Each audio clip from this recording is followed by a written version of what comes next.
আসসালামু আলাইকুম ওরহমতুল্লাহ। আমাদের বাংলাদেশ জামাতে ইসলামের আমির ডক্টর শফিকুর রহমান, তার কিছু কথাবার্তা আমার বেশ ভালো লাগছে। যতই দিন যাচ্ছে তার বক্ত হয়ে যাচ্ছে। কারণ হচ্ছে তিনি সবসময় আমি দেখতে পাচ্ছি তিনি ইনক্লুশনের দিকে কথা বলছেন, তিনি এক্সট্রিমিজম নিয়ে কথা বলছেন না। আমরা শিবিরকে যেরকম এক্সট্রিমিস্ট হিসেবে চিনি, রক কাটা তক কাটা অনেক কিছু বলে, তিনি এক্সট্রিমিজমের পথে নাই। তিনি সবসময় যেটা করছেন ইনক্লুশনের কথা বলছেন। আমি সেই অগাস্টের 5 পরবর্তী তাদের যে কথাবার্তা, আমি আগে তো অত ভালো করে ফলো করতাম না, কিন্তু এখন সর্বশেষ তার যে কথাটা আসছে সেই কথাটা আমি পড়ছি, আপনারা একটু শুনেন মনোযোগ দিয়ে। আমি বারবার ফ্যাসিজম এবং ফ্যাসিস্ট বলা পছন্দ করি না। মানে কি, এটা নিক নেম, কাউকে খারাপ নামে ডাকা, নেম শেমিং যেটাকে বলে।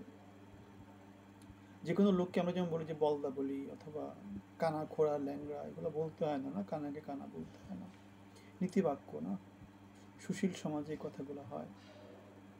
সো আমি বারবার ফ্যাসিজম এবং ফ্যাসিস্ট বলা পছন্দ করি না, কারণ এরাও তো আমাদের পরিবারের সদস্য। সত্যি কথা, বাংলাদেশের 18 কোটি 20 কোটি মানুষের মধ্যে যদি 20% 30% হয়, 6 কোটি মানুষ আওয়ামী লীগ করে।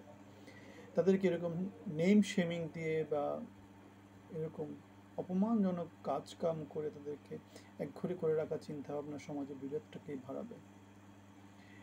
পরিবারের সদস্য, রাজনৈতিক পরিবারের সদস্য, তারাও রাজনীতি করে। তাহলে ছাত্র লীগকে যে নিষিদ্ধ করা হয়েছে সেটা তাহলে জামাত পছন্দ করছে না, বিএনপি পছন্দ করছে না, তাহলে কারা করলো, কেন করলো? সো ভুল মানুষই করে, দুর্নীতিও মানুষ করতে পারে। ভুল যে করবে সে ক্ষমা চাইবে, দুর্নীতি যারা করবে তারা শাস্তি পাবে। হ্যাঁ, এটাই উচিত। আইনের শাসন প্রতিষ্ঠা করতে হবে, সত্যকে সত্য বলতে হবে, মিথ্যাকে মিথ্যা বলতে হবে, মানুষকে মানুষের অধিকার দিতে হবে। আমাদের সংবিধানের যেই মূল নীতি তিনটা, সাম্যতা, মানবিক মর্যাদা এবং ন্যায় বিচার, তাহলে সংবিধান পরিবর্তনের কথা কারা বলছে আমি বুঝতে পারছি না। জামাতের আমির এত সুন্দর মনোভাব নিয়ে কথা বলছেন, বিএনপি এত সুন্দর মনোভাব নিয়ে কথা বলছে, আওয়ামী লীগ, তাহলে আমি বুঝতে পারছি না কারা বাংলাদেশ নিয়ে গভীর ষড়যন্ত্র করছে। বাংলাদেশ নিয়ে সুগভীর ষড়যন্ত্র হচ্ছে। জাতির সচেতন হওয়ার এখনই সময়। জামাত, জাতীয় পার্টি, আওয়ামী লীগ, বিএনপি কেউই ইনক্লুশন ছাড়া বিভাজনের পথে হাঁটার পক্ষে রাজি না। আপনারা দেখতে পাচ্ছেন কথাগুলো দিয়ে।